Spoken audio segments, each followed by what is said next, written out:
Boa noite a todas, todos e todes. Eu me chamo Sanara Santos, sou diretora de formação aqui da Enóis e estou muito feliz de fazer essa abertura do Redação Aberta. Redação Aberta é esse espaço que surgiu em 2018, lá na nossa sede, aqui em São Paulo, no Bom Retiro, que eram encontros presenciais de jornalistas para debater temas que que a gente acha importante ser debatido. E aí o Redação Aberta eram esses encontros. Quando a gente começou, né, infelizmente, com a pandemia, Covid-19, quarentena, a gente migrou o Redação Aberta para o online, o que também nos possibilitou alcançar mais pessoas de outros estados, que sempre foi também um sonho de nós, né, estar para além das periferias de São Paulo. E aí a gente começou a fazer as redações abertas nesse formato online, permanecendo esse papo de jornalista entre jornalista e trazendo temas relevantes para nossa cobertura.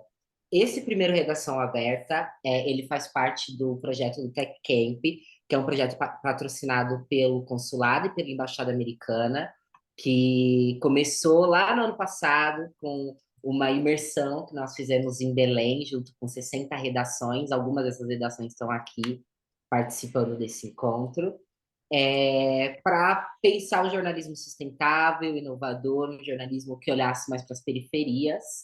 Desse projeto, dessa imersão, a gente lançou um edital, onde 4 projetos ganharam esse edital, alguns voltados para compartilhar conhecimentos e experiências para pensar sustentabilidade financeira, outros para pensar metodologia de captação, intercâmbio entre redações. Vocês vão poder ver um pouquinho mais sobre esses projetos nas redes sociais da Enóis. São 4 projetos bem legais que ganharam esses editais.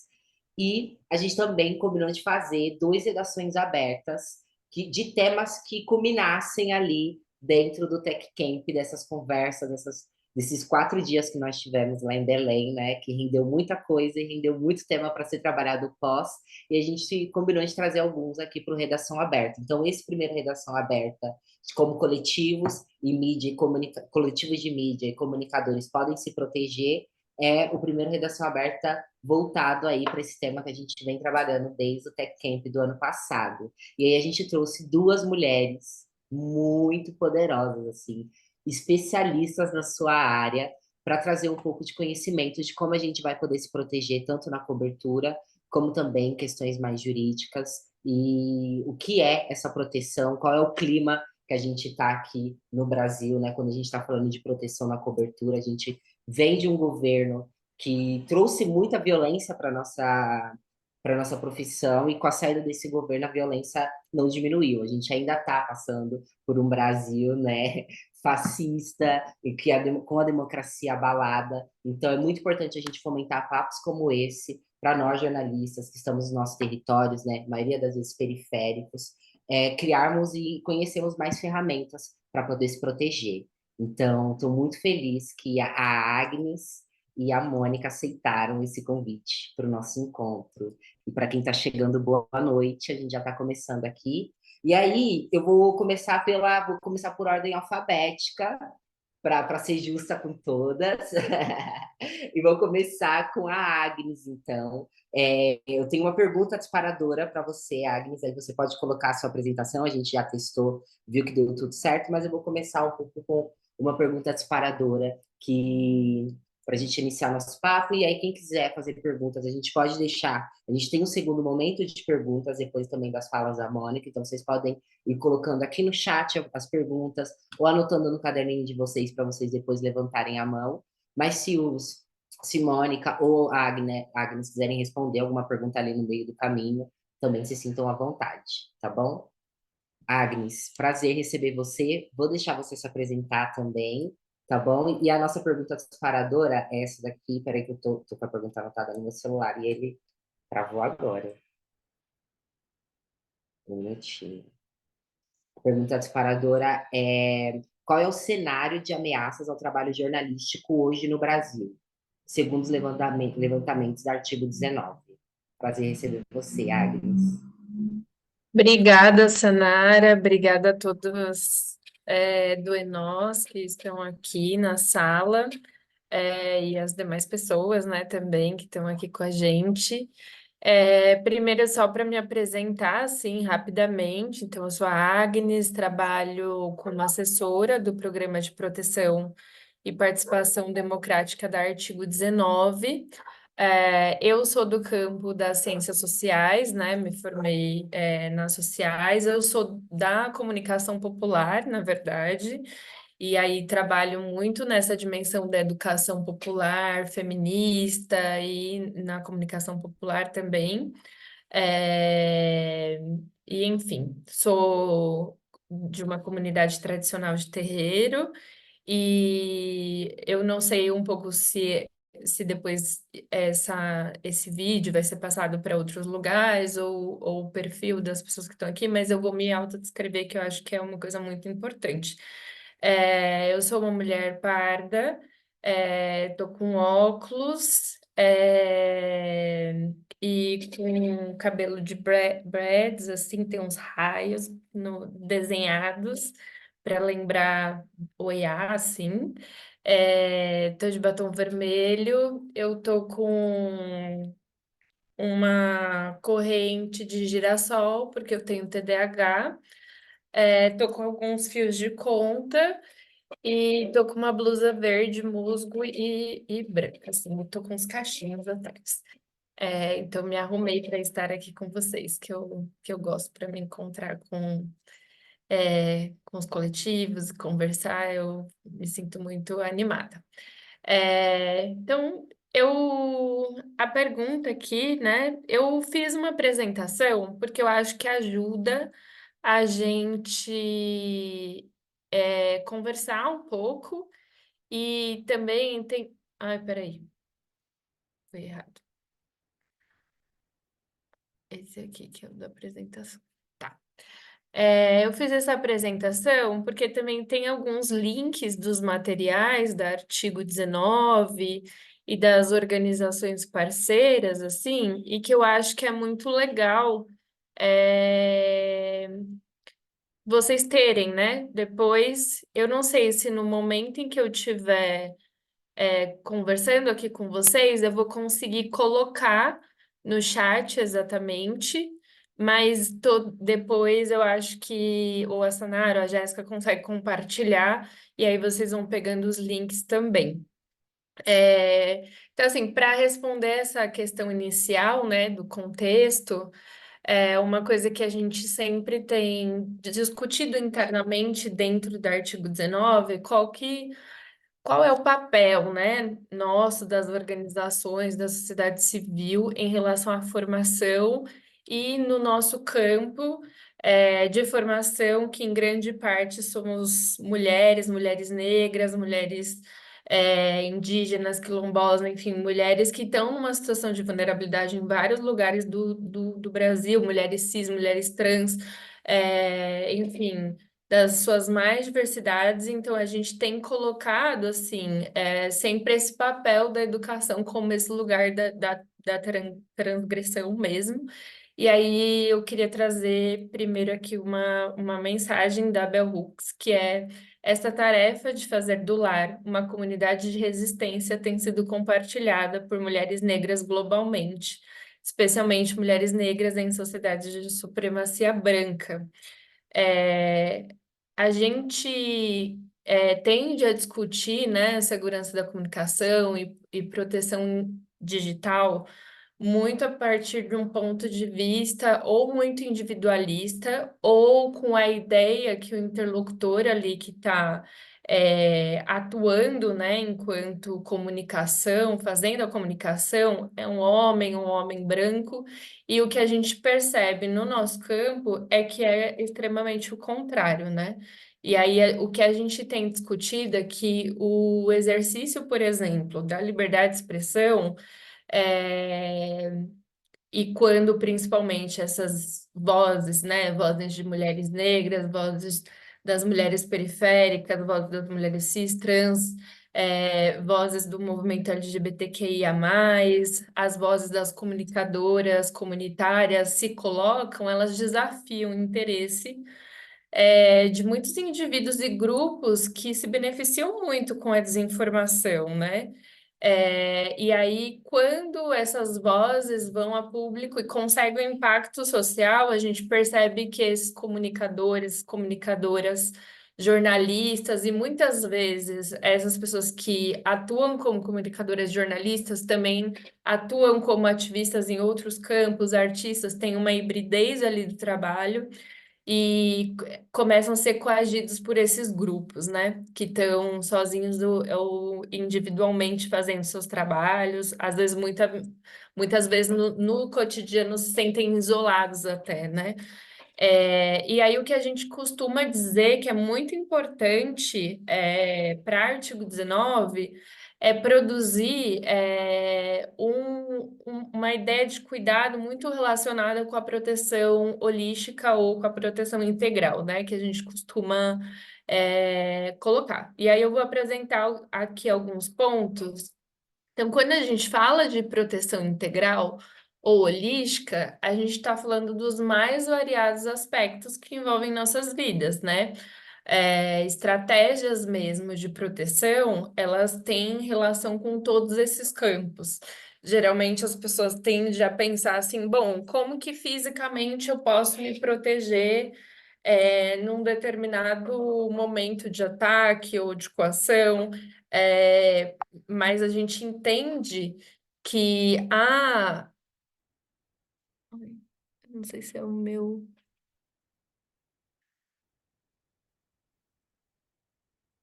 Gente, desculpa, eu achei que era o meu aqui que tava. Vocês estão vendo ainda a minha apresentação? Estamos na tela Estamos inicial, sim. na tela um, no slide um. É, tô só tentando abrir aqui que fechou tudo. Desculpem, vou abrir novamente. Aqui. Agora vocês estão vendo? Agora Sim, sim. estamos. Tá. E aí, muitas vezes, a gente tende a achar que, por exemplo, criar uma estratégia num nível físico ou digital resolve o nosso problema e a gente não acredita nisso no trabalho do artigo 19, a gente acredita mesmo num trabalho de proteção integral. É, E aí a gente pensa que a proteção integral ela tem que ser desenvolvida no campo da reputação e da nossa imagem, no campo da segurança física, da proteção física, jurídica, política, psicossocial, econômica, digital e informacional. E essas estratégias, elas se desdobram em várias outras ramificações, assim, né? Elas se ramificam então, envolvidas em vários outros aspectos na nossa vida.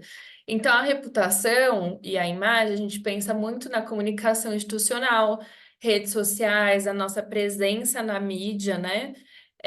No espaço jurídico, a gente entende como as formas de acesso, por exemplo, à justiça, ou como que está o campo de criminalização de defensores de direitos humanos. No aspecto físico, a gente pensa tanto essa segurança na rua mesmo, no dia a dia, quanto em segurança em manifestações, em ações políticas, coberturas, e até segurança em deslocamentos de viagens, assim, né? Que às vezes a gente costuma fazer. A gente segue protocolos, por exemplo, às vezes de segurança em cobertura política, mas aí quando você vai fazer sua viagem ali, você esquece de entender o quanto que é importante ter também um protocolo de segurança e tudo mais. No aspecto psicossocial, tem o adoecimento psíquico, né, que cada vez mais tem sido uma questão para o nosso campo, ainda mais com essa quantidade de trabalho pouca sustentabilidade enfim, cada vez mais se acirrando aí os níveis de violações no nosso campo. O desgaste emocional, né? A gente também faz esse cálculo em relação a esse aspecto da vida. No campo digital e informacional, a gente pensa muito nas possibilidades de quando é necessário, por exemplo, fazer uma comunicação segura, ou um armazenamento de informações que tenham outros níveis de segurança também, a depender da informação sensível. que a gente precise armazenar, e num campo mais amplo, o cenário de vigilantismo, né? Que aí a, a concepção mesmo que a gente tem é que, historicamente, o nosso país foi desenvolvido dentro de uma ótica do vigilantismo e do controle de massas e tudo mais. Então, a gente hoje, por exemplo, o vigilantismo está no nível de dados também. Em outro momento, a gente já teve um vigilantismo mais sobre os corpos das pessoas, então a gente teve um vigilantismo muito específico na ditadura militar, nós tivemos um vigilantismo muito específico no período colonial, né, com populações e a cultura, o etnocídio indígena, também um vigilantismo em relação ao período da diáspora forçada, então a gente percebe esses movimentos de vigilantismo e o quanto que isso constitui o Brasil. Isso é muito importante para a gente entender segurança digital e informacional. No âmbito político, a gente entende como advocacy e articulação, redes e organização coletiva. E no âmbito econômico, os gastos com segurança e representação jurídica e o prejuízo do trabalho nas formas de obtenção de renda. E aí, não fiquem com gatilhos, eu sei que é muitas coisas, e aí sempre vem a pergunta, mas eu já estou trabalhando com muitas coisas, como que eu vou pensar em tudo isso sozinho? A gente não propõe isso, né? Proteção integral tem todo esse escopo, essa dimensão holística, mas em nenhum momento significa que a pessoa individualmente tem que se propor a sentar e falar assim, eu vou pensar em todos esses campos da minha vida. Não é isso, né? Então já alerta aí de não tenham gatilhos, não é essa dimensão. Só que antes de ir para esse lugar, né, para a gente pensar essa questão da segurança organizacional e coletiva, eu queria dizer também que não é possível, na nossa leitura, produzir uma proteção integral sem a gente considerar as dimensões interseccionais. Eu não sei aqui o quanto, enfim, na sala outras pessoas já participaram de processos de debate de proteção integral, então não vou me aprofundar muito nessas dimensões das desigualdades estruturais, mas para a gente não é possível fazer uma proteção sem a gente fazer o cálculo em relação ao quanto que o corpo de determinada pessoa que precisa ser protegida ou coletivo tem a ver com as desigualdades estruturais, como que essas desigualdades estruturais atravessam, né, esse indivíduo, esse coletivo. Então, aí a gente pensa muitas questões de raça, etnia, classe, sexualidade, identidade, expressão de gênero, origem, território e regionalidade, né? É, E aí, para avançar um pouco, a gente tem percebido, assim, que no nosso campo tem se discutido muito essa dimensão da proteção integral e todo esse debate da segurança, mas se esquece muito da dimensão do cuidado.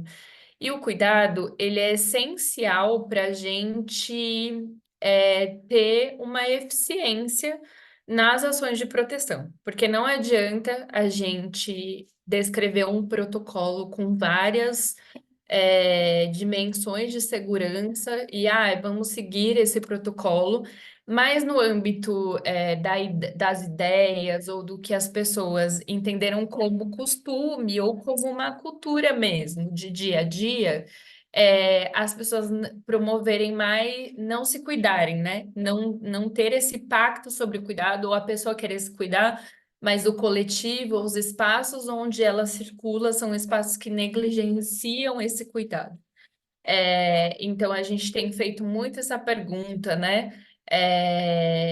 Quando a gente fala de proteção, para quem a gente está falando dessa proteção? E geralmente a gente tem um campo de que as mulheres, principalmente, as mulheres cis, mulheres trans, mulheres travestis, mulheres, enfim, negras, mulheres indígenas, E eu falo principalmente desse lugar das mulheres, porque, sobretudo, as mulheres que promovem muito fortemente o cuidado. Mas a gente tem, por outro lado, um local de quem cuida, né? E aí a gente tem aí visto e analisado, assim, nos últimos anos, na artigo 19, um aumento de violência muito forte, ao mesmo tempo que tem uma negligência de Estado ali, de políticas públicas em relação a quem cuida, em relação às mulheres, né? A gente tem toda uma emergência de lutos que a gente não conseguiu fazer. A gente viu agora o retorno que teve do assassinato da Marielle, do Anderson, mas o quanto que essa resposta também é, demora, enfim, todo esse luto que foi, não só a Marielle, mas Mestre Moa, Mãe Bernadette, outros lutos, os lutos da pandemia, né, que a gente ainda não conseguiu fazer, isso é uma problemática, assim, né? E aí, aquele lugar que eu falei para vocês, uma coisa que a gente tem que tomar cuidado é quando a gente discute proteção, a gente ir muito nesse campo do autocuidado. Uma coisa é esse nível individual de que a pessoa precisa, em alguns momentos, acessar a terapia, mas mesmo o acesso à terapia dessa pessoa não é de responsabilidade só individual, né? A depender do nível de sensibilidade ou do que a pessoa trabalha, é muito importante que a terapia e esse lugar, né, da comunidade, do ouvir, das trocas e grupos de apoio sejam de interesse de proteção e de cuidado, né, para a saúde mental. E aí a gente separa essas duas dimensões, né? O individual, que aí a gente pensa, fazer atividades físicas é muito importante para garantir o cuidado, mas também as questões ambientais, né? Atividade de lazer, mas também círculos de apoio, meditação, que é uma coisa que está ali muito no individual, mas rituais coletivos também é algo super importante ali para o cuidado coletivo, leituras, grupos de leituras, hobbies e ações comunitárias e estratégias de resiliência coletiva, que está mais no nível do coletivo. E aí a gente tem que tomar muito cuidado com essa ideia de proteção como autocuidado para não colocar mais uma vez sobre o indivíduo é, a responsabilidade de se promover ali o cuidado coletivo e vice-versa. Inclusive, tem alguns casos que até o cuidado individual, ele também tem que ser calculado pelas organizações que a gente trabalha, porque a depender do nível de sensibilidade do nosso trabalho, a gente precisa de um suporte de cuidado.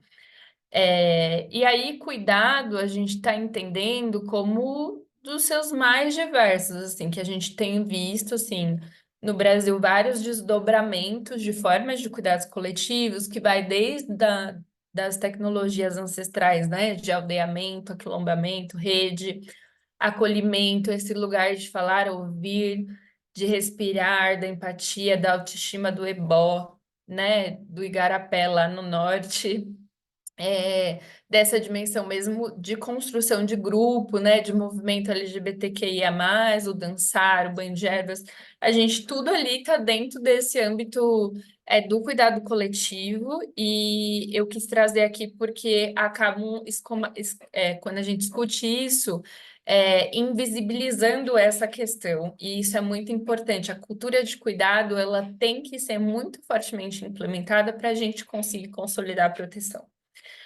É, E aí, eu vou só avançar, porque senão não vai dar tempo. Eu trouxe aqui essa revista da Artigo 19 e que ela fala exatamente sobre essa pergunta que a Sanara me fez, assim, qual que é a leitura que a Artigo 19 tem? E nesse momento, né, essa revista foi lançada em junho de 2023, então a gente é a terceira revista que desse episódio, né, do Defendendo a Liberdade de Expressão, que a Artigo lançou. E a Artigo tá, enfim, no decorrer dessa revista, tem o link aqui. Eu acho que eu não vou conseguir colocar no grupo, mas depois eu pego todos os links e eu jogo na mensagem. Discutindo muito que, né, depois desses últimos processos de violações que a gente passou no nosso país, mas não só de violações a indivíduos, mas grupos e grupos muito dirigidos, né, pelo ex-presidente e também todo esse atentado que se fez à própria democracia participativa, as censuras, os ataques à liberdade de expressão, os ataques ao próprio processo eleitoral. A gente faz um diagnóstico que a gente viveu períodos muito complicados, assim, que a gente ainda está mensurando, né, o quanto que os desdobramentos do 8 de janeiro, por exemplo, e de todas essas manifestações antidemocráticas, ao mesmo tempo que a gente teve aí uns últimos 10 anos de endurecimento do nosso processo de protestos mesmo, e de manifestações políticas no nosso país. Então, as nossas análises vai nesse sentido. Vai no sentido que é muito necessário a gente fortalecer o Estado Democrático de Direito, porque há uma fragilidade. Criar proteção para grupos de comunicação popular e independente, assim, é muito importante também. E acompanhar esse modelo de negócios que tem concentrado a economia e o poder do mercado das grandes empresas, né, de tecnologia e comunicação e as plataformas digitais e que tem tido um impacto horrível assim na nossa democracia. Então tá um pouco esses diagnósticos na revista e o quanto que esse ataque à democracia ele teve uma hibridez ali, né, de avanço à militarização de diversos espaços da política, ao mesmo tempo que ele teve um direcionamento de violações contra comunidades tradicionais de terreiro e um aumento desse lugar das igrejas dentro do Estado, dentro das decisões políticas do Estado, né? Esse debate em relação aos neopentecostais e tudo mais. Tá um pouco nessa revista. Esse é o cenário de. Esse é o contexto, né? Que a gente entende que está o Brasil, assim, nesse período do anterior, né, que a gente estava vendo, e o que agora a gente está num momento de reconstrução, mas essa reconstrução ainda está bem complicada, né? A gente ainda não conseguiu avançar muito. No cenário, a gente, só para vocês eu não sei o quanto vocês conhecem assim, o trabalho do Artigo, mas a Artigo tem relatórios anuais de liberdade de expressão desde 2014 até 2021, né? Então, nesses relatórios anuais, a gente faz diagnóstico de violações que acontecem com jornalistas e comunicadores que aconteceram no Brasil. Então, tem esse período, assim, nos últimos 10 anos, a gente tem feito esse trabalho. No período da pandemia foi um pouco mais difícil conseguir manter esses relatórios, mas a gente produziu a institucionalização da violência, né, que demonstra o quanto que foi institucionalizada mesmo no governo Bolsonaro essas práticas de violência contra a sociedade civil, contra os movimentos sociais. Em 2022, a gente faz um relatório específico falando da região amazônica, das resistências que se tem naquele território, tanto as resistências do ponto de vista da comunicação, mas também artísticas e de espaço cívico, de protestos. E a gente também faz alguns diagnósticos em relação à participação política, o quanto que houve censura e diminuição dos espaços de participação no Brasil nos últimos períodos. Aqui eu quis trazer para vocês também que a artigo 19, ela acha muito importante que a gente entenda todas essas dimensões de liberdade de expressão, inclusive liberdade de expressão artística. Esse é uma obra de arte, né, que disputou o edital Exposição 20 vezes Arte. Acho que vai ter de novo esse edital para artistas e comunicadores desse campo. E aí, esse daqui chama A Batalha pela Alternância de Poder, né, da Maria Luísa de Menezes.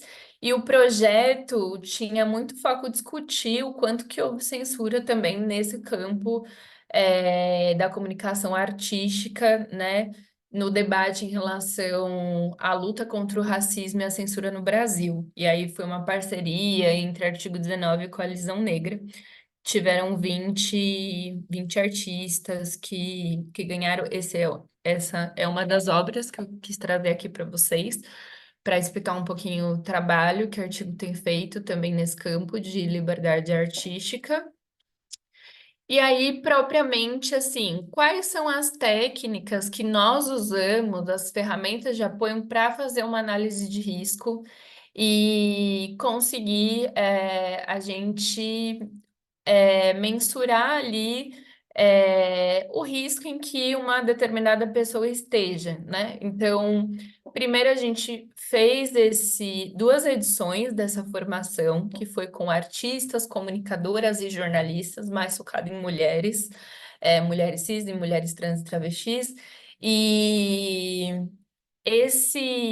e aí agora nesse ano o ano passado, né? A gente lançou esse guia e sistematizamos algumas práticas que tem no artigo 19. Que eu trouxe aqui mais para hoje para vocês, mas que não dá muito tempo de aprofundar, se vocês quiserem falar sobre isso, aí depois a gente retoma.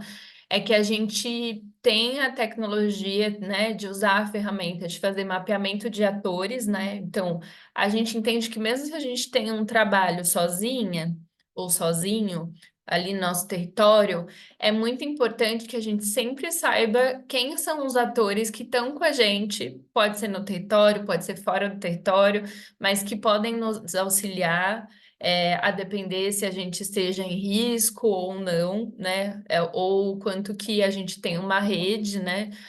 Para situações que são necessárias, e aí a gente usa muito essa matriz de risco aqui como ferramenta de avaliar mesmo, né? Porque uma coisa é acontecer uma ação que nos vulnerabilize, mas a gente pode fazer o cálculo do quanto que uma determinada, por exemplo, ameaça pode ter impacto na nossa vida. Às vezes, se a gente tem uma ameaça que é um nível médio, mas a nossa condição ali, nossa articulação, o quanto de atores nos fortalece é muito alta, isso, né, pode significar que o risco ele não é tão grande, então a nossa resposta a essa ameaça não precisa ser tão grande também, então a gente usa essa matriz de risco para fazer a avaliação mesmo das nossas ações. Gente, alerta de gatilho de novo. Não estou sugerindo que ninguém saia daqui fazendo esse mapa que consiga analisar os riscos. Artigo 19 faz isso com acompanhamento de caso, com especialistas, com articulação da rede de proteção, com o Comitê Brasileiro, que tem envolvido várias organizações, tá? Então, estou só apresentando brevemente para vocês saberem quais as ferramentas que a gente usa. Isso não significa que as pessoas vão sair daqui conseguindo fazer análise de risco próprias de cada uma. Então, a gente analisa as situações de contexto para a gente aferir o risco, né? A situação de contexto mais ameaças versus vulnerabilidade que as pessoas tenham dividido pelas capacidades, né? Como eu falei para vocês, para fazer esse cálculo do risco aqui. E aí apresentar para vocês como que a gente faz isso. Mesmo nós, da Artigo 19, a gente não faz isso, não fazemos isso sozinhas, né? Não fazemos isso isoladas. A gente tem uma ação articulada dentro da sociedade civil. A gente atua na rede de proteção de jornalistas e comunicadores, é uma rede nacional. E essa rede nacional promove formações, tem um canal de denúncia no site, tem atendimento de casos, né, que é feito por um grupo de pessoas, e que tem em vários territórios do Brasil, né, referências, para esses comunicadores. Aqui eu trouxe um pouquinho a cara da rede de proteção, da rede nacional para vocês. Então, aqui o link de denúncia. Foi encabeçada a rede pelo artigo 19 e o Instituto Vladimir Herzog, mas a gente tem dentro da rede também o Superativo, Repórter Sem Fronteiras, o Intervozes, e temos mais 100 organizações que estão articuladas na rede, assim. Então, esse encontro foi um encontro de mulheres que a gente fez, o primeiro encontro nacional da Redes, que tinha representações das mais diversas, do movimento de mulheres, e a gente discutiu muitas das questões que as mulheres têm necessidade. A gente tem, inclusive, uma carta que saiu desse encontro. Eu passo para vocês depois essa carta que a gente divulgou, assim, e criamos uma carta mesmo das nossas necessidades de mulheres comunicadoras a nível nacional. Um outro lugar que a gente tem articulação também é o Comitê Brasileiro de Defensoras e Defensores de Direitos Humanos.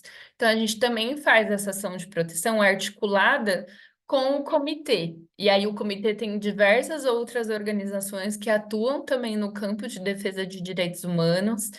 É, Hoje, a gente tem encaminhado determinados casos para o Programa Nacional de Proteção a defensores de direitos humanos, né, que é o PPDH. A gente sabe que foi só a partir é, desse ano que foi possível a gente começar dessa nova gestão, a gente começar a voltar as pessoas para o programa de proteção. Antes a gente considerava um risco colocar as pessoas, porque, enfim, por razões óbvias. E nós, da Artigo 19, temos acompanhado o grupo de trabalho técnico Salles Pimentas, que foi, assim, o Estado brasileiro foi denunciado, né, na CID, na Comissão Interamericana, e aí foi condenado, e aí o Estado brasileiro começou a ter que pensar propostas de reparação por conta das violações que acontecem no campo de direitos humanos. E a gente foi nomeado, né, artigo 19, a Maria, que é coordenadora da nossa área, acompanha o GT Salles Pimentas, que tem pensado ações em relação ao PPDH e um plano de implementação da política de proteção. Aqui tem o guia também que a gente fez em conjunto com a Justiça Global, e aí tem várias sugestões de proteção. Eu não sei quanto tempo eu tenho, mas eu não vou trazer muito essa questão do colonialismo digital, é, mas está mais nessa dimensão dos dados e o quanto tem sido essa preocupação nossa em relação ao ecossistema digital, né, e dispositivos eletrônicos, o quanto isso tem impactado na democracia e também no nosso trabalho de comunicação. É, E aqui a forma como a gente afere a segurança digital e da informação. É, um outro conjunto, né, de protocolos está nesses cuidados digitais e filantropia aqui, né, que foi feito, tem vários indicadores de como implementar cuidado e segurança de proteção nas organizações e a importância que a filantropia entender o quanto que isso é importante, né? Sensibilizar a filantropia para isso, para os cuidados digitais. E aqui a gente sistematizou uma cartilha mesmo de estratégias que a gente foi acumulando no longo desse trabalho, da Artigo 19 para uma comunicação segura. Então, tem desde estratégias de o que implementar ali no telefone, no celular, no computador, a questão das senhas, a importância de uma senha segura, aplicativos de mensagem, e-mails, vídeos, conferências também, porque a gente tem visto ataques, né, principalmente nesses últimos anos em que a gente migrou muito para esse campo digital das videoconferências, mídias sociais, formas de navegação segura. Então, tem nessa cartilha que a gente tem digital, mas tem impressa também. Se alguém quiser também, depois é só pedir que a gente pode enviar. Temos bastante dessas cartilhas impressas. E eu trouxe, assim, cada ponto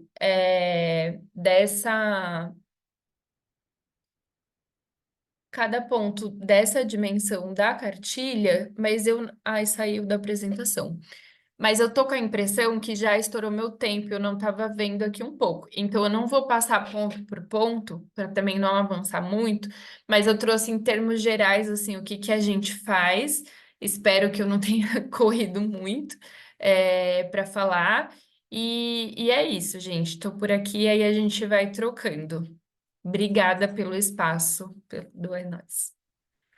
Agnes, muito obrigada, parabéns pela sua exposição. Já estou recebendo várias mensagens aqui no privado e no WhatsApp do pessoal falando que você explodiu a mente com as informações que você trouxe, que está maravilhosa. Eu coloquei alguns links, você foi falando, fui procurando os links de algumas das cartilhas e fui colocando aqui no chat para o pessoal também poder acessar. E a gente vai continuar daqui a pouco com um pouco de perguntas e respostas. E aí você vai poder falar um pouco mais, mas é isso, na Redação Aberta tem esse gostinho de sempre de quero mais. Eu vou abrir aqui, deixar rapidamente aberto para vocês um quiz que a gente faz. A pergunta desse quiz é como você se sente em relação à sua segurança como jornalista cobrindo o seu território. E aí eu vou deixar aberto durante a fala da Mônica e no final do nosso encontro a gente mostra as nossas respostas. Aí vocês respondem, vai sumir da tela de vocês. É bem tranquilo. Eu acho que alguns pontinhos, né, para a gente guardar no nosso coração da fala de Agnes, né? Eu acho que o cuidado é para quem, né? A segurança é para quem, qual corpo está seguro, qual corpo não está seguro, né? Que corpo transmite segurança, quais espaços, quais não transmite, né? Quando a gente está falando de uma grande redação, né? De uma mídia lida como hegemônica, né? Que segurança ela transmite para esse jornalista na hora de fazer a cobertura, versus nós que estamos cobrindo o nosso território, fazendo jornalismo periférico, né? Qual é a segurança que a gente tem ali. Então, muito importante quando a Agnes traz a importância da segurança ser coletiva e das redações também terem a sua parte de responsabilidade nessa segurança, porque tem corpos que são mais vulneráveis do que os outros em espaços, né? E que quando a gente fala de cultura, né, e de mudança dessa cultura, né, de que a gente tem que ser essa cultura da segurança, a gente está falando também de romper padrões brancos, cis, heteronormativos, né? Vem sempre na minha cabeça a ideia do jornalista salvador, que está salvando o mundo, que está dando seu corpo para salvar o mundo, dando voz para as pessoas. Então, vem um pouco dessa cultura ainda do jornalismo branco, né, que não olha para outras práticas, para práticas mais diversas, que não olha para os corpos diversos que compõem hoje o jornalismo, né? Então, muito obrigada pela sua fala, Agnes, e vou chamar aqui já para compor para gente. Se a Agnes explodiu a cabeça, se preparem, porque agora a gente vai receber Mônica. Mônica, eu vou pedir para você também se apresentar e aí vou falar a sua pergunta disparadora. Só um minutinho para mim abrir aqui Claro, vai com calma. o meu celular. E a pergunta é: qual o panorama de hoje das tentativas de censura judicial no Brasil? É correto falar em censura judicial, aliás? Boa noite a todos. É um prazer estar aqui com a Agnes, com a Sanara, com o pessoal do É Nóis. A equipe do Torna Voz também está presente. Eu sempre fico feliz quando a gente tem a oportunidade de conversar sobre esses assuntos tão delicados e tão importantes. Meu nome é Mônica Galvão, eu sou advogada, sou sócia do escritório Rodrigues Barbosa e McDowell Figueiredo Advogados e sou uma das fundadoras do Torna Voz. Sou uma mulher parda, tenho cabelo crespo, mas ele está preso, eu uso óculos, enfim. E vim aqui para falar um pouco com vocês sobre segurança jurídica para jornalistas, que é uma área do direito na qual eu atuo muito fortemente. Eu trabalho muito para jornalistas, muito para veículos de imprensa. Então, fiquem à vontade, quem quiser fazer perguntas, quem quiser fazer alguma consideração, estou super aberta a ir incluindo aí as respostas às perguntas de vocês nas minhas falas. Eu vou começar com a pergunta provocadora da Sanara, que é sobre censura judicial. Sim, sem dúvida, a forma mais comum de censura no Brasil hoje é através do judiciário. Existem outras formas, né? A gente viu aí recentemente o livro do Jefferson Tenório ser recolhido, O Avesso da Pele. Isso é uma forma de censura. É uma maneira de você restringir o acesso a informações, a conteúdos, a obras de arte. Nesse caso, foram autoridades estaduais que determinaram o recolhimento da obra. Não foi uma censura judicial, foi uma censura através de autoridades do executivo. Mas o mais comum, o mais corriqueiro, principalmente para jornalistas, é que as ordens de remoção de conteúdo, as ordens de proibição de falar de um determinado assunto, venham através do judiciário. E eu até acho que, assim, né, partindo do pressuposto que nós estamos conversando aqui com pequenos veículos, com comunicadores periféricos, eu até acho que é muito importante vocês terem técnicas para reduzir o risco de ordens de censura, reduzir o risco de indenizações, reduzir o risco de ordem de remoções de conteúdo, porque geralmente isso vem com uma multa, geralmente isso vem com um risco de uma apuração de um crime, por exemplo, de desobediência. Então, é muito importante que vocês tenham estratégias para atuar de maneira segura e evitar, por exemplo, uma ordem de censura judicial. Eu trouxe uma apresentação, vou tentar ser breve, até para a gente ter tempo para ouvir algumas perguntas, se for o caso, tá? Tá aparecendo a minha apresentação, Sanara?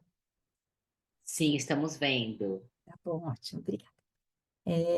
Então, vamos lá.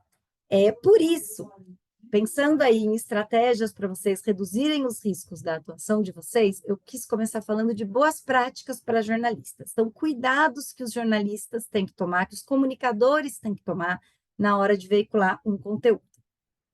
Então, tem aqueles mais básicos que já vêm lá, né, das orientações gerais da comunicação social, que são cuidado com adjetivos e pré-julgamentos.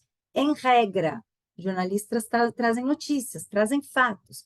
Óbvio, também podem fazer crítica e expressar opinião, mas quando você se propõe a trazer um fato, a trazer uma notícia, o ideal é que você cuide, reflita sobre quais são os adjetivos, quais são os julgamentos, quais são as opiniões pessoais que você vai inserir na notícia.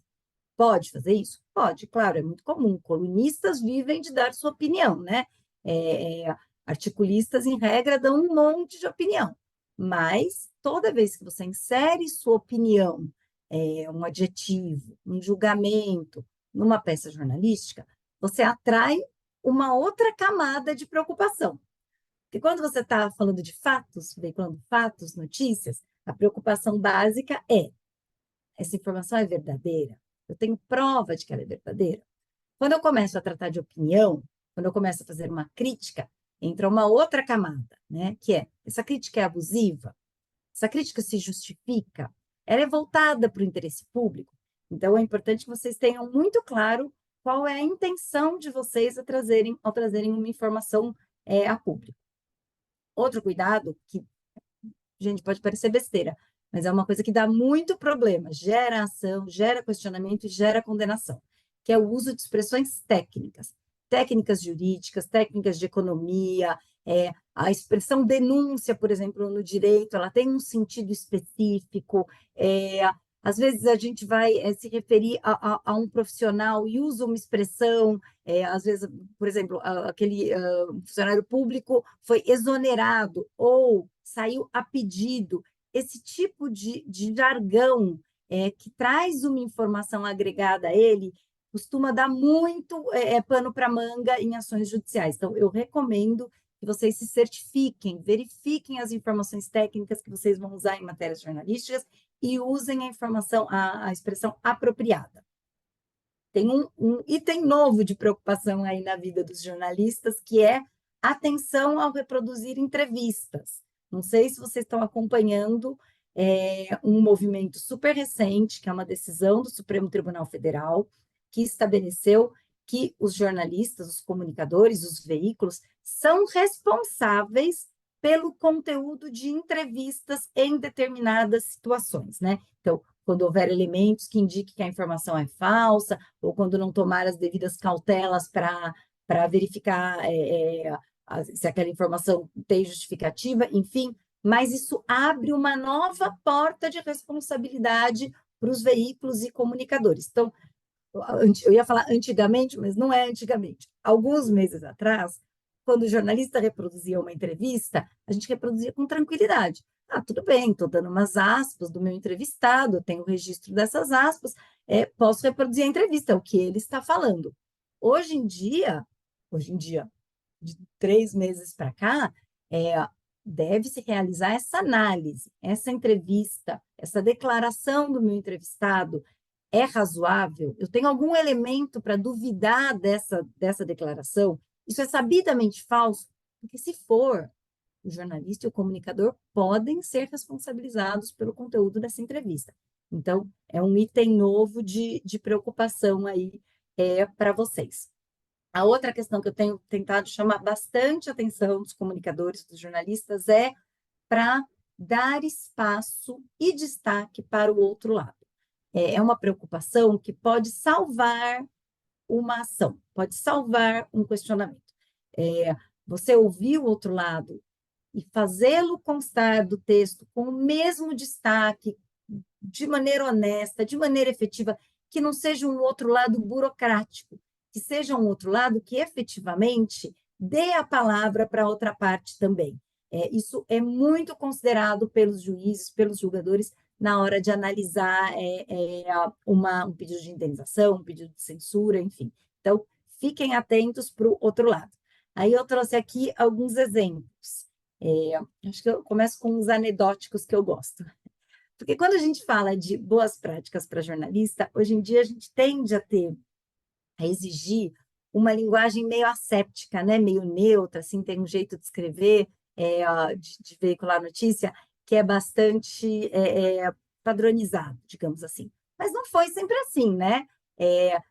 Ainda existe, mas já existiu, já existiram muitas publicações que tinham por estilo uma redação mais ousada, que tinham por estilo usar a linguagem mais popular, usar gíria, falar da maneira como as pessoas falam, né? Aqui, por exemplo, esse Diarinho, que era um jornal que circulava, salvo engano, em Santa Catarina, e que usava uma linguagem praticamente oral ali na redação dos textos, né? O Univale diz que está mal das pernas e papa o aumento de salários dos professores. É muito difícil a gente ver hoje alguém que escreva desse jeito, mas isso é estilo. E estilo está dentro da liberdade de expressão. Isso não afasta a necessidade da gente ter todas aquelas preocupações que eu falei. Preocupação com o jargão, com o outro lado, se é opinião, se eu estou... Mas, né, dentro dessas preocupações, eu posso adotar um estilo mais ou menos informal, e isso é aceitável. Trouxe outro exemplo aqui, que é o clássico, Notícias Populares, também tinha uma linguagem aí popularesca, e que fica aí como referências de linguagens que vocês podem usar, ainda que com aquelas preocupações que a gente conversou. E aí, aqui eu trouxe alguns exemplos muito interessantes de expressões que prejudicaram a matéria jornalística. É engraçado isso, né? Às vezes a matéria ela está toda redonda, ela foi bem apurada, ela foi bem montada, ela atende ao interesse público, mas com base numa palavra ou numa expressão, a pessoa tem o gancho para ir lá e questionar aquela matéria. E é muito triste, porque às vezes a gente vê matérias interessantes, úteis, de interesse público, serem derrubadas por conta de uma palavra ou de uma expressão. Por isso, eu chamo a atenção de vocês para a necessidade de vocês se atentarem para o texto que vai ao ar. Nesse caso, por exemplo, mensaleiros fizeram campanhas milionárias. Essa matéria ela foi considerada ilícita apenas por causa da expressão mensaleiros. Por quê? Porque algumas dessas pessoas citadas na matéria já tinham sido absolvidos das acusações do mensalão quando a matéria saiu. Então, eles responderam às acusações, de fato, responderam a processo, mas, em alguns dos casos, houve decisão de absolvição. Então, os juízes entenderam que eu não posso chamar a pessoa de mensaleiro se ela já foi absolvida da acusação de ter participado do mensalão. Não posso mais usar essa expressão. E essa matéria, por exemplo, foi considerada ilegal. Então, se tivessem refletido um pouco sobre o uso da expressão, seria uma matéria até bastante fácil da gente defender. E o que eu vejo é isso, gente. O que acontece é que as pessoas citadas em matérias, às vezes caçam, às vezes buscam uma expressão, um texto, um item da matéria. Outro dia, da Piauí, teve uma ordem de remoção de uma matéria, teve a ordem de apreensão da revista, por causa de um nome que constava de um infográfico. Então, lá no meio, a informação estava toda correta, tinha o nome no infográfico de uma terceira pessoa, veio a ordem para apreender a revista física distribuída. Eu não via isso há milênios. Conseguimos caçar a decisão. Mas, assim, tudo isso com base numa única expressão. Então, não tem jeito, né? Para jornalista, texto, redação, é o principal elemento de preocupação. E ter esse tipo de preocupação garante muito mais segurança com relação ao judiciário. Aqui também, ó que interessante. Essa matéria é uma matéria bem antiga da Folha, e ela foi considerada ilegal por conta dessa única expressão, máfia dos advogados. Esse títulozinho aqui, ó, totalmente prescindível no texto, ele não era necessário para a veiculação da informação, a matéria está toda correta, uma apuração longa sobre advogados que ficavam com o dinheiro dos clientes, ouviram os clientes, ouviram o órgão de classe, uma apuração super cuidadosa, e por causa da expressão máfia dos advogados, a matéria foi considerada ilegal. Então, é o tipo de situação, né, que é bom a gente evitar. Poderiam ter feito a matéria, mas não ter chamado de máfia, né? Afinal, os advogados ainda não haviam sido condenados, ainda não haviam respondido à ação penal, não tinha por que usar a expressão máfia aqui. Então, esse tipo de cuidado nos ajuda muito a nós, advogados. Então, você vê aqui, ó, o juiz, olha que interessante, ele fala, o texto ou corpo da matéria publicada é suficientemente neutro, narrando os fatos e expondo as versões dos envolvidos. Então, veja que a decisão que foi proferida nesse caso reconhece que a matéria é correta, é legítima, trouxe informações corretas, mas por causa dessa única expressão, houve a condenação indenizada. Então, sejam espertos, deem uma olhada no texto, vejam se às vezes uma expressão é capaz de nos prejudicar, passem um pente fino para evitar esse tipo de questionamento. Tá vendo ali? Grifei também a máfia dos advogados. Aqui também uma recomendação que não é nem minha, é do New York Times, mas eu gosto de trazer, eu gosto de lembrar que o próprio New York Times, eu sei que para pequenos comunicadores as redes sociais são extremamente essenciais. Eu sei que é praticamente impossível dizer para vocês, não usem as redes sociais. Não existe isso, não é possível nesse universo. Mas as redes sociais, elas têm essa característica de uma instantaneidade, de uma rapidez na informação que exige cuidado também. Por que o New York Times foi aos seus jornalistas e falou: reduzam o uso do Twitter. Prestem atenção com o que vocês fazem no Twitter. Ele fez isso porque a dinâmica das redes sociais exige uma rapidez, talvez seja praticamente incompatível com o cuidado que o texto jornalístico exige. Então, quando vocês fizerem uma apuração boa, quando vocês fizerem uma matéria bem feita, bem apurada, ou um artigo de opinião, cuidado com a maneira como vocês vão levar, subir essas informações para as redes sociais, porque é outra questão que costuma dar problema. Você tem uma matéria bem feita, redonda, nada para questionar na matéria, e aí, por causa da maneira como ela sobe na rede social, eu tenho aí um questionamento. Então, também tomem cuidado com o uso das redes sociais. Tá vendo? Está ali no New York Times, no manifesto do New York Times, podemos estar focados excessivamente em como o Twitter reagirá ao nosso trabalho, em detrimento da nossa missão e independência. Podemos dar respostas improvisadas que prejudicam nossa reputação jornalística. Então, reflitam sobre a forma como vocês usam as redes sociais para finalidade jornalística. A lógica do jornalismo exige muito cuidado, muito apreço pelo texto, pela verificação da informação, etc. Então, óbvio que dá para casar as duas coisas. Vocês certamente são a prova disso, né? Mas eu só acho que a gente tem que levar para o uso das redes sociais esse cuidado que é exigível na apuração jornalística. Aqui é um outro caso que eu acho super interessante, é um bom exemplo de um mau uso das redes sociais, né? Então, a jornalista foi lá fazer uma matéria com o Tim Maia era vivo na ocasião, foi lá fazer uma matéria com o Tim Maia e fez uma super matéria, entrevistou, fez fotografias, etc, etc. Mas, ali no meio, antes de começar a entrevista, a fotógrafa tirou uma foto, ó, do Tim Maia com a camiseta rasgada, de cueca, etc, etc. E anos depois, essa fotógrafa resolveu publicar essa foto na sua rede social.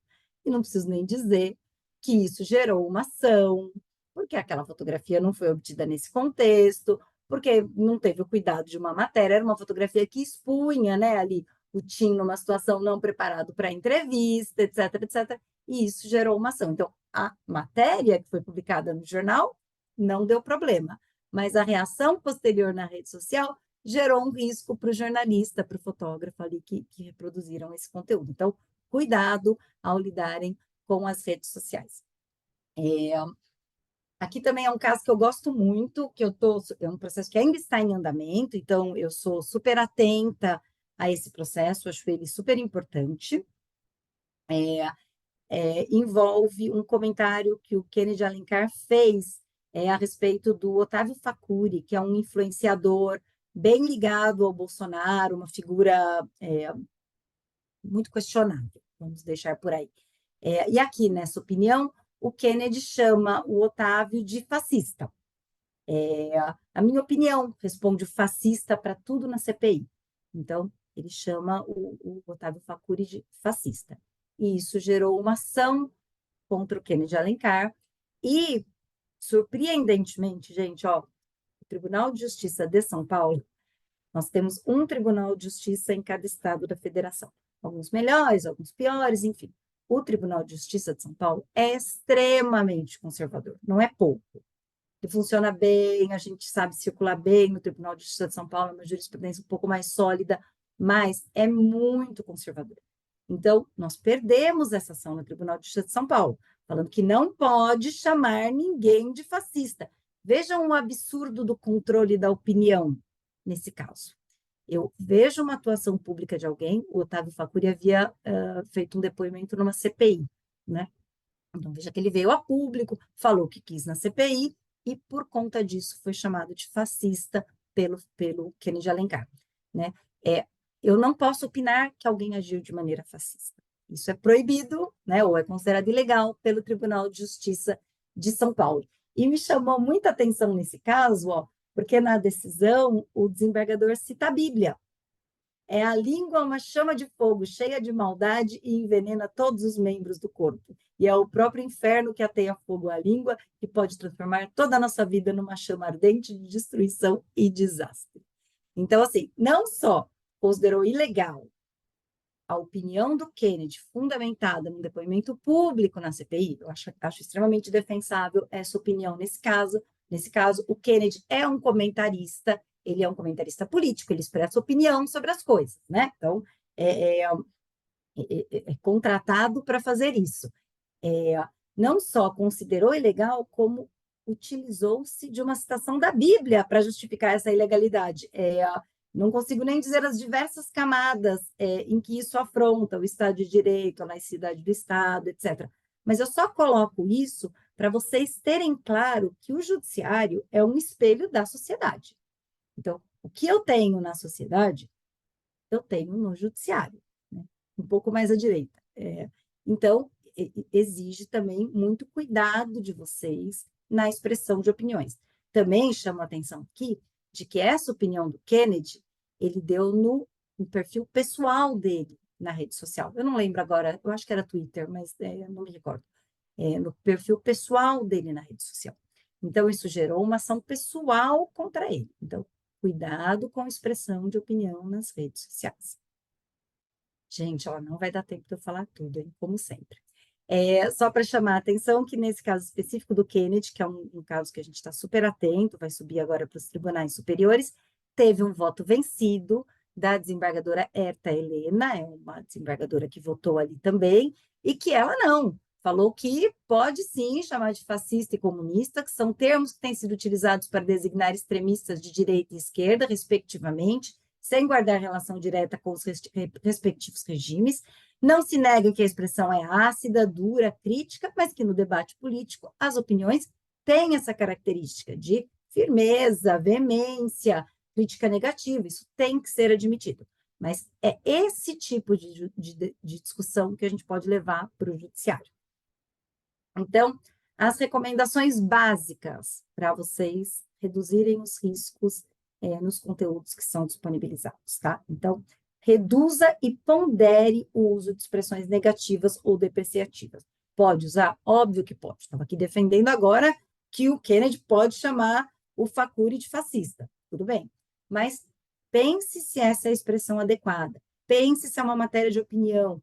Pense se vale o risco, ponderando com o interesse público daquela expressão. Enfim, então, façam essa reflexão ao usar esse tipo de expressão.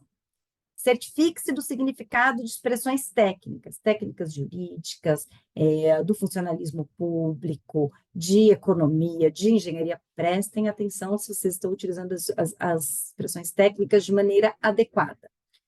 Aqui é uma outra recomendação que a gente tem feito, mas não vou entrar nisso hoje, que é reduzir a exposição de dados pessoais de menores ou de pessoas em situação de vulnerabilidade ao mínimo necessário. Às vezes eu vou fazer uma matéria jornalística que envolve um menor. Eu preciso usar a imagem desse menor? Eu preciso expor o menor na matéria? Faça isso apenas se estritamente necessário aquela informação. Então, às vezes, já aconteceu muito também, né? Fotografia da Cracolândia, e você expõe ali os viciados, expõe as pessoas naquela situação de extrema vulnerabilidade. São todas questões para as quais vocês têm que refletir. É necessário? Precisa disso para a informação chegar ao destinatário ou não? Se não, é muito mais seguro reduzir a exposição de qualquer pessoa vulnerável. Cuidado ao reproduzir matéria ou publicar complementos em seu perfil pessoal. Isso atrai uma responsabilidade pessoal sua. Quando você está falando através de um veículo, ainda que seja um veículo pequeno, você tem ali a proteção desse veículo, do grupo, enfim, seja lá do que for. Quando você republica isso no seu perfil pessoal, você atrai para você, pessoa física, a responsabilidade. Então, cuidado com o que você faz no seu perfil pessoal.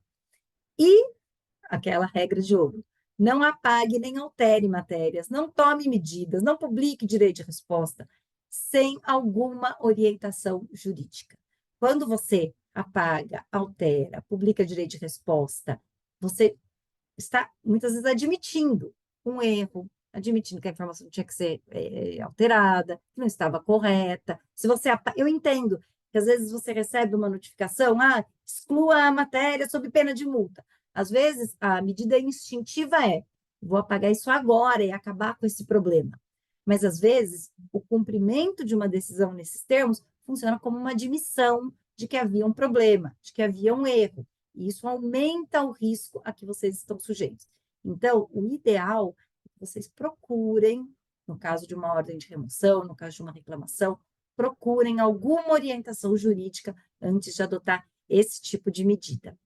Vou tentar falar só muito rapidinho de censura, porque até a provocação que a Sanara fez logo no começo. Então, conforme eu disse, a forma mais corrente de censura hoje em dia no Brasil, sem dúvida, é a censura judicial, é aquela que vem de ordens judiciais. É muito comum, é corriqueiro. Hoje em dia, quase 100% das ações que envolvem conteúdos, que envolvem comunicadores, que envolvem jornalistas, trazem algum pedido que envolva censura. Então, basicamente, nós temos dois tipos, né? Aquela que é a ordem de não publicação, que é mais rara, quando uma informação sequer vem à luz do dia, você nem fica sabendo, nem sabe o que é, né? Então, o juiz já proíbe a publicação. E, às vezes, ela vem de uma maneira ampla.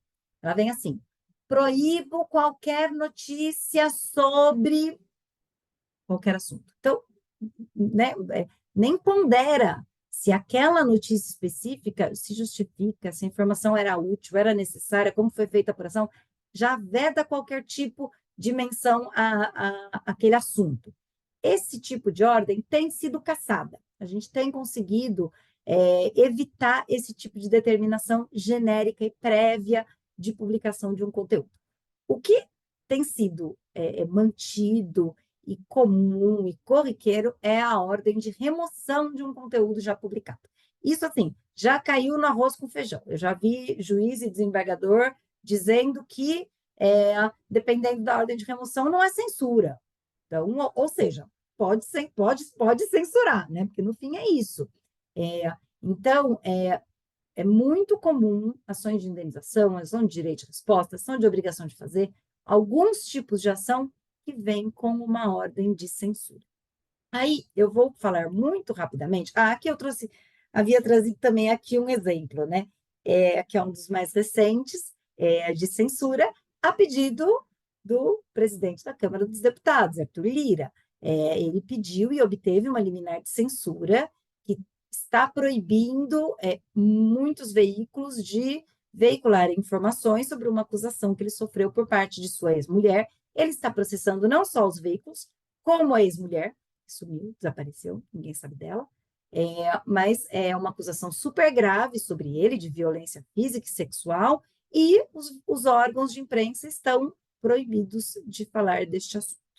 Então, está aí um exemplo recente de censura judicial. Aí eu vou fazer o link, tá? Essa forma de censura específica, proibir de falar de um assunto, remover um conteúdo. Mas existem formas mais sutis de censura, mais sutis. O mundo moderno é cheio de sutilezas, né? Então, uma delas é a censura através das ordens de pagamento de indenização. É relativamente comum, principalmente no caso de pequenos comunicadores, que uma indenização, 2 indenizações, se eu perco uma ação, se eu tenho que contratar um advogado para acompanhar 3, 4 ações, se eu sou condenado a pagar 2 vezes o faturamento do veículo ou o que a pessoa ganha monetizando o conteúdo, aquilo já inviabiliza a atividade do veículo ou do comunicador. Então, isso é uma forma de censura. O correto é que, mesmo quando há erro, porque às vezes há erro, né? Vamos também, às vezes a informação está errada, às vezes a gente apura e vem com algum errinho. Nos casos em que a indenização é devida, o ideal é que essa indenização seja fixada considerando as circunstâncias específicas do veículo ou do comunicador. Então, se o faturamento é pequeno, isso tem que ser levado em conta na fixação do valor da indenização. Indenizações muito altas podem inviabilizar a atividade jornalística ou podem levar à autocensura. Tipo, um risco de pagar isso, é melhor eu nem falar deste assunto. E aí, o veículo ou o comunicador passam a praticar a autocensura. Não tocam em determinados assuntos com medo de uma eventual condenação. Ou através do assédio. Uma outra prática que gera a autocensura. Então, você toca num assunto, responde a uma ação. Fala de novo, responde a outra ação. Responde a 3, responde a 4, responde a 5. Por incrível que pareça, é relativamente comum que alguns assuntos sejam inviabilizados pela quantidade de ações que eles atraem. Então, toda vez que você falar de desregulamentação de armas, excesso de armas, excesso de compra de armas desde a desregulamentação promovida pelo governo Bolsonaro, é muito provável que essa matéria vai gerar uma ação de indenização, pedido de remoção, etc. Então, alguns assuntos, por causa da alta incidência de demandas relativas a ele, começam a ser inviabilizados. Então, isso também é uma forma de censura, uma censura mais sutil, uma censura dos tempos modernos. Olha, já são 7h22, eu poderia falar aqui mais um montão para vocês, mas eu acho que isso numa pílula, algumas das preocupações, dos cuidados que vocês devem ter, e eu me coloco aí à disposição para eventuais perguntas que vocês possam ter.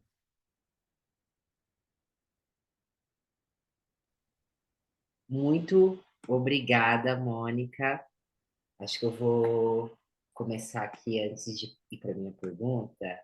Eu abri o espaço aqui no chat. Quem quiser escrever as perguntas no chat, pode escrever, que fica mais fácil para a gente organizar as respostas, né? Às vezes uma pergunta complementa, a resposta complementa a outra, mas quem também se sentir à vontade de abrir o microfone, mostrar o rostinho para fazer a pergunta, fica super à vontade. A gente fez essa pergunta na nossa enquete, né? Como você se sente em relação à sua segurança como jornalista cobrindo o seu território?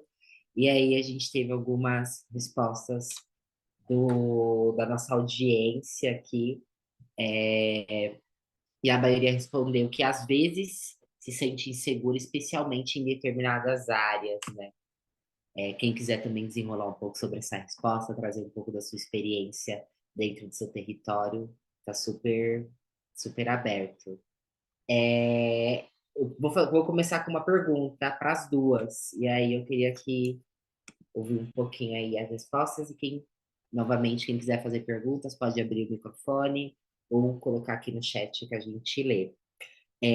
No caso de pequenas iniciativas ou veículos que ainda não estão formalizados, que é muito comum aqui, a gente atende aqui, né, nós, maioria de redações pequenas que ainda estão nesse processo de formalização, como eles podem, né, se proteger caso aconteça algum processo, alguma ordem judicial de retirada, alguma ameaça, como que eles devem seguir se, né, não tem essa formalização ainda, né, o acesso a um advogado. Acho que a gente conversou isso a última vez, né, Charlene, lá, né, nós que a galera, né, às vezes nem tem acesso a advogado, não sabe lidar muito bem, aí acaba apagando o conteúdo, porque na hora, né, do desespero, da ansiedade, acaba se atravessando. Como que essas pequenas iniciativas não formalizadas podem se proteger? Eu vou até pedir licença para responder essa, porque era uma coisa importante de eu falar e eu acabei não falando, e acho super importante que todos vocês saibam que o Torna-Voz tem uma iniciativa específica para financiar a defesa de jornalistas.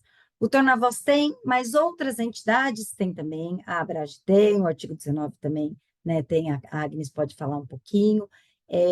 Então, mesmo não formalizados, vocês podem, ou através de uma pessoa física, ou através do editor, enfim, pedir apoio para essas entidades que disponibilizam esse tipo de financiamento. Então, no caso do Torna-Voz, nós temos o site, lá tem um formulário, vocês podem preencher, e a Charlene, o Arthur, a Cris, que estão aqui, eles encaminham esses pedidos, e na medida do impossível, a gente vai acolhendo e tentando atender aí as demandas. É óbvio que quando tem um veículo instituído, isso facilita um pouco até a representação, né? Procuração, etc. Mas isso não é necessário para você obter apoio. A gente sempre dá um jeito, tenta coordenar para, de alguma maneira, conseguir acolher aí os pedidos de apoio.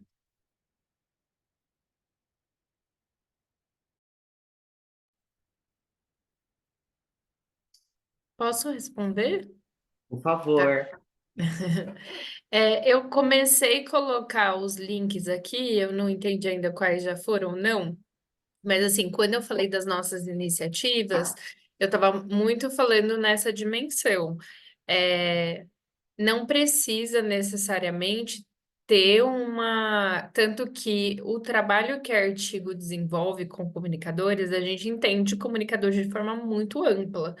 A gente não faz um trabalho apenas com jornalistas, né? A gente atende comunicadores, comunicadoras e jornalistas, porque a gente entende que todo mundo que está produzindo ali informação e se comunicando é um comunicador, é uma comunicadora, então não tem essa necessidade de ter uma formalização. A gente tem um fundo emergencial para jornalistas e comunicadoras, principalmente com foco em mulheres, com foco em mulheres cis, trans, travestis, movimento LGBTQIA+, mulheres de comunidade quilombola, indígena, enfim, tem todo esse foco, né, a nossa atuação, porque a gente entende também que dentro do nosso escopo tem outras organizações que já estão atingindo ali alguns públicos específicos. Então faz muito, né? Querendo ou não, a pessoa que está ali, um jornalista de uma cidade, de uma grande metrópole, já tem alguns acessos que está num equipamento, né, que está numa comunicação já institucionalizada, já tem outros acessos. Então, a gente da Artigo trabalha muito com isso. A rede de proteção eu coloquei ali, tem um canal de denúncia direto na rede de proteção, então aconteceu um caso, ir lá acessar, colocar o caso de denúncia, o máximo que a gente demora, assim, para responder são 15, a gente demora uns 15 dias para responder. Se for uma questão de alta gravidade, a gente costuma responder na hora, né? Então a gente faz essa seleção para responder os casos de muito risco o mais rápido possível. A própria rede tem fundo emergencial e o comitê de defensores e defensoras também tem um fundo emergencial. E aí, nesse sistema, assim, né, a gente tem atendimento. Se você entra no acompanhamento de casos, então vai ter a Maria, vai ter o CAE, vai ter aqui em São Paulo, a Gi, em outros lugares tem outros responsáveis que vão estar junto nesse acompanhamento, mas aí a gente vai fazer essa avaliação de risco e aí vai encaminhar para outras organizações. Então, a gente pode, por exemplo, nesse momento é muito interessante que o Torna-Voz, né? Vamos entrar em contato com o Torna-Voz para nos ajudar aqui nesse processo, que eles têm expertise, porque a gente faz essa ação articulada. Então, de atendimento jurídico, psicossocial, a gente tem também alguns grupos que apoiam a rede de proteção. Do ponto de vista de segurança digital, a gente tem muito apoio do Maria Lab, que tem feito um trabalho aí de segurança digital. Enfim, então a gente vai pensar essa maneira integral, tanto na rede quanto no comitê, e esses fundos emergenciais é para pessoas, assim, a gente quer atingir comunicadores comunitários, populares, não tem nenhuma necessidade de formalização. Mas, pessoal, como a gente passou um pouquinho o tempo, eu vou encerrando por aqui. Eu vou deixar uma pergunta ali, um pouco provocação para as nossas especialistas também, né, agradecerem e finalizarem a parte do encontro. Mas antes, a Mel mandou um formulário de avaliação pelo e-mail aí de quem se inscreveu. A gente peça que respondam, a gente constrói o Redação Aberta dessa maneira colaborativa, escutando a nossa rede. Então, se vocês também tiverem sugestões de temas que vocês acham importante a gente trazer para cá, para discutir entre a nossa rede, é sempre importante. Então, vai estar chegando aí no e-mail de todos vocês. Então, respondam, por favor. É muito importante esses formulários, essas avaliações, para a gente saber se a gente está conseguindo cumprir com a nossa missão aqui dentro e o Redação Aberta também. E aí, para finalizar, queria que Mônica e Agnes, né, finalizassem ali suas falas e agradecessem também, e trouxessem essa reflexão sobre como que a gente pode transformar essa necessidade de proteção, né, fazer isso ser uma cultura dentro das redações, né, como que a gente imprime essa cultura de proteção, desse cuidado, né, com adjetivos e termos, esse cuidado integral também, como que a gente coloca essa cultura dentro das redações. Muito obrigada, mulheres.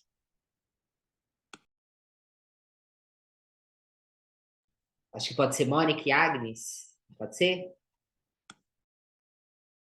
Pois não, pronto. Me parece, Sanara, que assim existe uma precarização geral do trabalho nas redações em geral, né? Então, tem que haver uma preocupação do veículo, que vem de cima.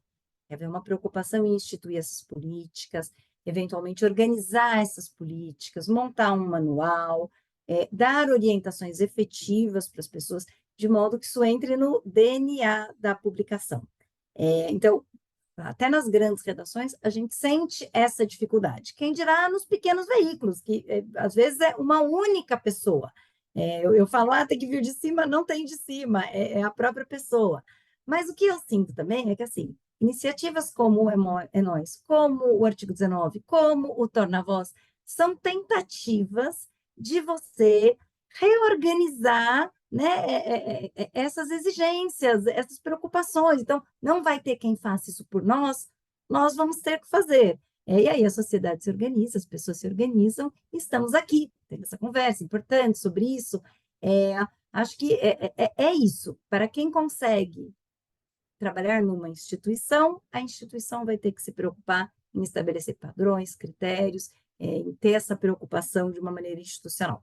Para quem não trabalha dentro de uma instituição, isso vai ter que ser feito através das redes de apoio, através dos institutos, através dos grupos aí que pensam todas essas questões, e graças a Deus existem muitos. Então, o que eu recomendo é que vocês sigam, apoiem, vão ao Congresso da Abrage, vão aos encontros do É Nós, vão né, aos eventos que acontecem e que buscam justamente criar essas comunidades e fortalecer essas regras. Acho que é isso. Foi um prazer, pessoal. Bom, primeiro eu gostaria de agradecer, né, de estar aqui nesse espaço com todos vocês, todas, todes. Fiquei muito feliz pelo convite, do É Nós. Quando pude estar, eu sou muito da presença, né? Quando eu estive presencialmente com a Sanara, gostei muito do que ela trouxe, é, na voz dela e no encontro, no momento a gente estava discutindo participação, então foi muito, muito bom, assim. Então é bom estar aqui de novo nesse ambiente seguro de troca. E aí, para falar sobre essa dimensão das redações, eu não consigo pensar isso, eu acho que dentro do artigo pensar isso de uma forma que seja só no âmbito das empresas, né? Que as empresas de comunicação por si só, elas vão um momento sentar e falar assim, vamos defender nossos trabalhadores. Acho que isso não está na ordem do dia e não vai estar mesmo. Então a gente acredita na incidência política, né? Por isso que a gente tem incidido politicamente no campo da proteção, e aí tem toda uma tensão, por exemplo, de que se deve proteger jornalistas, né? Mas a gente sabe também que tem um grupo gigantesco de pessoas que produzem informação e comunicação e que não são jornalistas, são comunicadores. Então, a gente tem emplacado esse debate, tem tentado pressionar que nas políticas públicas esteja expresso isso, a consideração aos comunicadores e comunicadoras que estão trabalhando em todo o território nacional. E a gente acredita que a gente só vai conseguir fazer isso fortalecendo um ecossistema de segurança e de cultura da informação. E a gente não consegue fazer isso só com uma organização. A gente precisa que todas as organizações estejam nessa sinergia de produzir isso mesmo, e aí para que a gente possa fazer frente a esse Estado e emplacar uma política pública. A gente acredita mais nesse caminho de ecossistema mesmo, porque não adianta artigo 19 ter uma mega estrutura de segurança e aí um coletivo não ter, outra organização do mesmo porte, menor ou maior, não ter, porque aí a gente não está falando de um cuidado coletivo, a gente está falando de uma coisa muito circunscrita. A gente acredita nessa perspectiva. E é isso. Não sei se eu respondi, mas trouxe aqui alguns elementos. Obrigada, gente. Foi muito bom estar com vocês. Mais uma vez, muito obrigada, Agnes, muito obrigada, Mônica, muito obrigada, Torna-Voz. Sempre bom falar com vocês e trocar com vocês. Espero encontrá-las, que a gente possa conversar mais vezes sobre segurança e trazer esse debate mais para nossa rede. Muito obrigada para quem permaneceu e boa noite a todos. Tchau, tchau. Até o próximo Redação Aberta.